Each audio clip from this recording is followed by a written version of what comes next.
અને દાદાએ કેબિનેટ બેઠક બોલાવી હતી। મુખ્યમંત્રી ભૂપેન્દ્ર પટેલની વાત કરી રહ્યો છું। તેમણે કેબિનેટ બેઠક બોલાવી અને એ પણ રજાના દિવસે રવિવારે। લોકોને સવાલ હતો કે આ કેબિનેટ બેઠકમાં શું નિર્ણય લેવામાં આવશે અને શા માટે બોલાવી, કયા મુદ્દે ચર્ચા કરવામાં આવશે। પરંતુ હવે બહાર આવી ગયું છે અને આ નવરાત્રિના દિવસોમાં ભૂપેન્દ્ર પટેલ સરકારે જે છેલ્લા ઘણા દિવસથી માગ કરી રહ્યા હતા કે અમને પણ જૂની પેન્શન સ્કીમમાં, જૂની પેન્શન યોજનામાં સમાવિષ્ટ કરવામાં આવે, અમને પણ લાભ આપવામાં આવે, તે માગ પૂરી કરી છે, તેમને એક ભેટ આપી છે। 1 એપ્રિલ 2005 પહેલાના ફિક્સ પેના તમામ કર્મચારીઓને હવે જૂની પેન્શન યોજનામાં સમાવવામાં આવ્યા છે। 7મા પગાર પંચનો લાભ મળશે અને 60,000થી પણ વધુ લોકોને આ લાભ મળવા જઈ રહ્યો છે। ઋષિકેશ પટેલ કેબિનેટ મંત્રીએ આ બાબતે વાત કરી હતી। શું કહ્યું સાંભળો। આજે ભૂપેન્દ્રભાઈ પટેલ સાહેબે કેબિનેટમાં એક મહત્વનો નિર્ણય લીધો। કેટલાય સમયથી અમે કર્મચારીઓના મહામંડળ,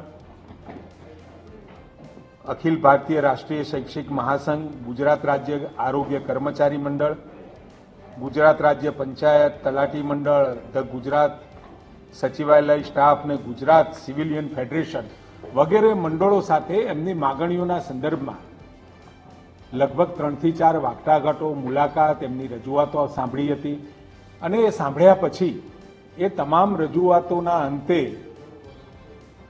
સરકાર અને ભૂપેન્દ્રભાઈએ કેટલીક બાબતો નો નિર્ણય લીધો છે અને નિર્ણય ખૂબ હિતકારી, લગભગ 60,254 જેટલા કર્મચારીઓને સીધો ફાયદો થાય એ રીતનો લીધો છે। જેમાં 1/4/2005 પહેલા જે લોકો ફિક્સ પગાર નોકરીમાં લાગ્યા હતા એમની નિમણૂક અને હુકમના શરતો અનુસાર ફિક્સ પગારની સેવાઓ, નિવૃત્ત વિષયક લાભો તથા અન્ય લાભો માટે પાત્ર નહીં ગણાય એવો ઉલ્લેખ બહુ સ્પષ્ટ હતો।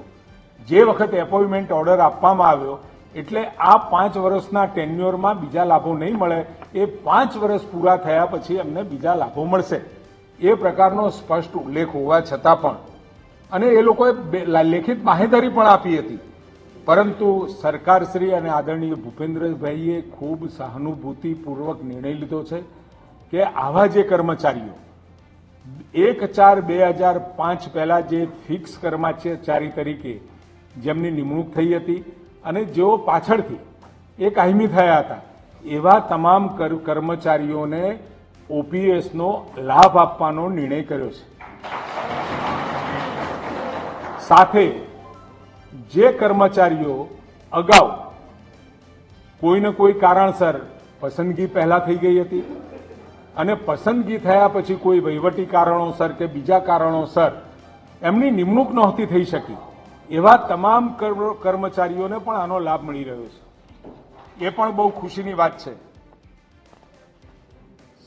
60,000 જેવા કર્મચારીઓ અત્યારે 60,254 જેવા, અને આ એક ખૂબ મોટો આંકડો હતો એટલે આને જરા અભ્યાસ કરવામાં કેટલા કર્મચારીઓ છે એ બધો અભ્યાસ કર્યા પછી 60,000 ઉપરની આ સંખ્યા થવા જઈ રહી છે। નિયમિત નિમણૂક તારીખ 1/4/2000 પછી હોય અથવા તો 1/4/2005 પહેલા ભરતી પ્રક્રિયા પૂર્ણ થઈ ગયેલો હોય, પરંતુ જે કર્મચારીઓ પાછળથી 2005માં ઓર્ડર મળ્યા હોય 1/4/2005થી, એ તમામને ઓપીએસ આપવાનો નિર્ણય ભૂપેન્દ્રભાઈ પટેલે કર્યો છે અને કેબિનેટે એને વધાવ્યો પડે છે। એટલે આ ખૂબ મહત્વનો નિર્ણય, સરકાર ઉપર ભલે બોજ આવે પરંતુ આ જે કુટુંબો છે એ કુટુંબો માટે ખૂબ મહત્વનો આ નિર્ણય સાબિત થવાનો છે।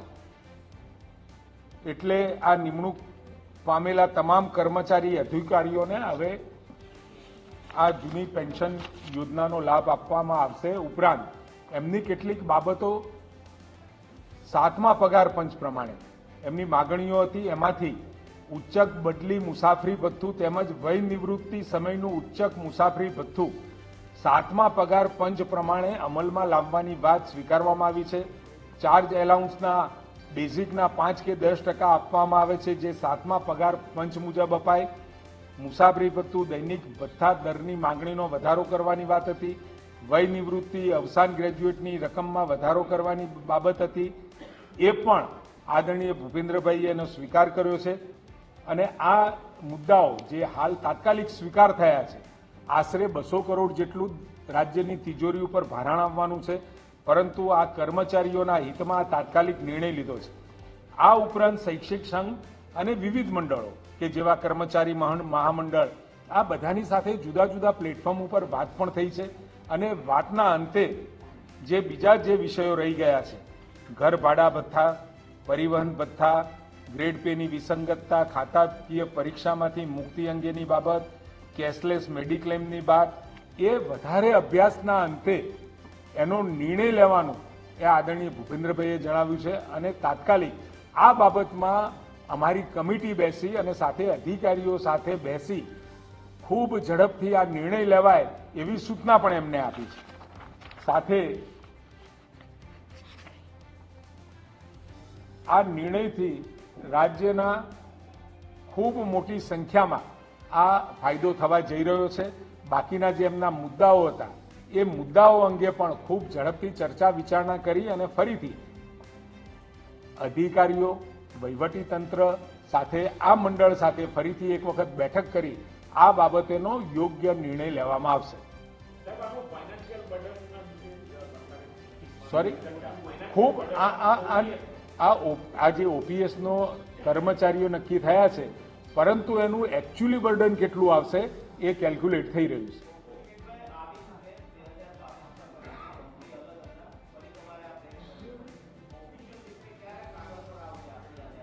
ખૂબ ઝડપથી આનો પરિપત્ર થશે.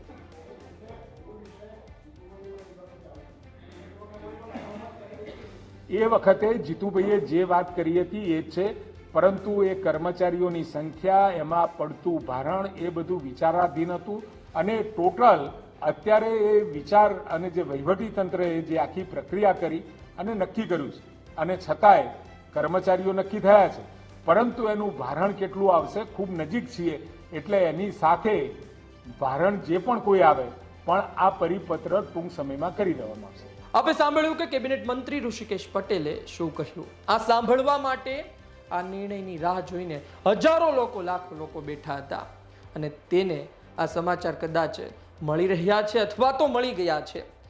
તેમના હર્ષનો, ખુશીનો પાર નહીં હોય, અમે જાણીએ છીએ. પરંતુ હવે આવનાર દિવસોમાં શું થાય છે જોવું રહ્યું. ગુજરાત તક જોતા રહો. આ પ્રકારના સમાચાર અમે આપની સુધી પહોંચાડતા રહીશું. મને આપશો રજા. નમસ્કાર.